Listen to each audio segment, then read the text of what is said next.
We will be exploring now the concept of dimensions. Now, what do we mean by dimensions? The concept of dimensions primarily relates to what we call the derived units and physical quantities that they represent.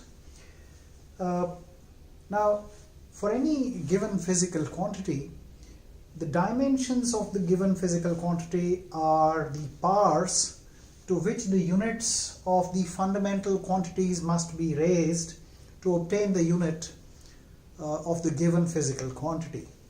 Now, I know that's funny English or a long sentence, so let's try and understand this with the help of a simple example. Let's talk about velocity. Now, we all know from junior classes that velocity is displacement per unit time. So the unit of velocity will be the unit of displacement divided by the unit of time. Now, the unit of displacement is meter, unit of time is second, so it is meter by second, that's meter per second, or meter into second to the power minus 1. Now, in this unit of velocity, the power of the unit of mass is 0 because there is no unit of mass here, there is no kg. So the unit of mass is raised to the power 0. The unit of length, that is meter, is raised to the power 1. And the unit of time is raised to the power minus 1. And so the dimensions of velocity are m to the power 0, l to the power 1, t to the power minus 1. We often express dimensions in this manner, but we could very well express dimensions in this way as well, where we have expressed the unit of velocity in terms of the units of fundamental quantities. So even this is expressing 0 power of unit of mass, 1 as the power of unit of length, and minus 1 as the power of the unit of time. But traditionally, in some places, in some books, we express dimensions in this manner. Certain other authors are happy expressing dimensions this way. Now, let's take up a couple more examples. Acceleration, we all remember, is change in velocity per unit time. So change in velocity per unit time, the unit will be unit of change in velocity, which is same as the unit of velocity, divided by the unit of time, which is second. And so we have meter per second square. So the dimensions, when expressed in this MLT format, will be m to the power 0, l to the power 1, t to the power minus 2 in square brackets. Again, tradition. This is how we generally express dimensions in most Indian books. Most American books will be happy to express dimensions in this manner. Let's similarly take up dimensions of force. Now, force is mass times acceleration.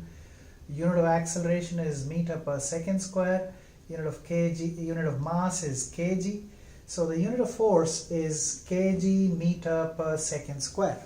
And therefore, when expressed in the traditional MLT format, the dimensions end up being m to the power 1, unit of mass to the power 1, l to the power 1, unit of length to the power 1, and t to the power minus 2, because unit of time is raised to the power minus 2.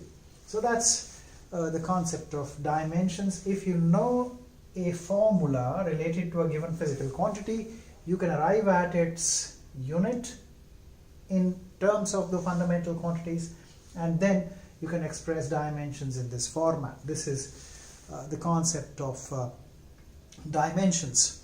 Now, there is a very important principle related with this concept of dimensions, and that is the homogeneity principle.